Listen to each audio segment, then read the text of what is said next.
Hello guys, আপনারা এত মানুষের ভিড় দেখছেন, কি জন্য এত মানুষের ভিড় দেখছেন? তার কারণ অবশ্যই শেয়ার করব।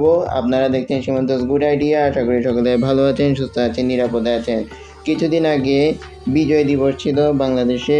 সো বিজয় দিবস উপলক্ষে আমি চলে গিয়েছিলাম চট্টগ্রামের সিআরবিতে সুন্দর জাঁকজমক পরিবেশে আয়োজিত হয়েছিল বিজয় মেলা প্লাস বিজয় কনসার্ট। তো আপনাদের সাথে শেয়ার করার জন্য সেদিন চলে গিয়েছিলাম বিজয় কনসার্টে এবং বিজয় মেলাতে। তো প্রচুর মানুষের সমাগম ছিল সেদিন, যেহেতু একটা হলিডে ছিল, বন্ধ ছিল, মানুষজনের সমাগমও বেশি ছিল।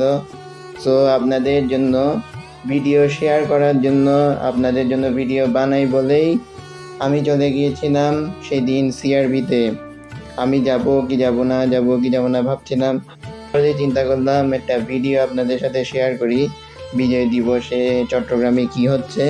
তো সেই নিয়ে ভিডিও বানানোর জন্য আমি চলে এসেছিলাম চট্টগ্রামে সিআরবিতে খুব সুন্দর জাঁকজমক পরিবেশে বিজয় মেলা প্লাস বিজয় কনসার্ট হচ্ছিল। তো আপনাদের সাথে সেটাই শেয়ার করার জন্য চলে এসেছি। বিজয় মেলাটি আগে হতো অনেক দিন ব্যাপী এবং বড় পরিসরে, এখন ছোট পরিসরে হয় 2-3 দিনের জন্য। তো ছোটোখাটো স্টল কিছু দেখেছি, সব হচ্ছে উদ্যোক্তাদের স্টল। এখানে কোনো অন্য ডিস্ট্রিক্ট থেকে আগত বিশাল কোনো প্রতিষ্ঠান আসেনি, অংশ নেয়নি।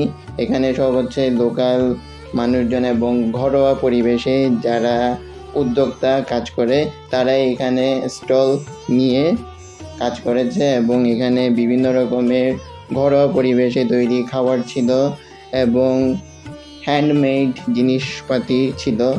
হ্যান্ডমেড জিনিসপাতি বলতে আপনাদেরকে সেটা হ্যান্ডমেড কাপড় চোপড় হতে পারে, সেটা হ্যান্ডমেড কিছু সামগ্রী হতে পারে, ঘর সাজানোর জিনিসপত্র।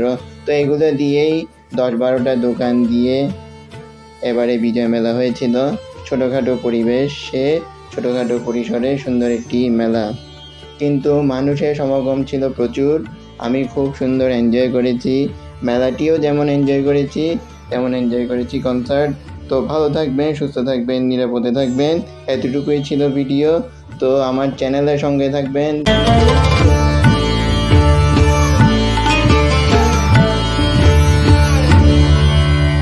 যারা এখনও সাবস্ক্রাইব করেননি, বেল বাটনে প্রেস করেননি, তারা অবশ্যই সাবস্ক্রাইব করে বেল বাটনে প্রেস করে দিবেন। So bye bye.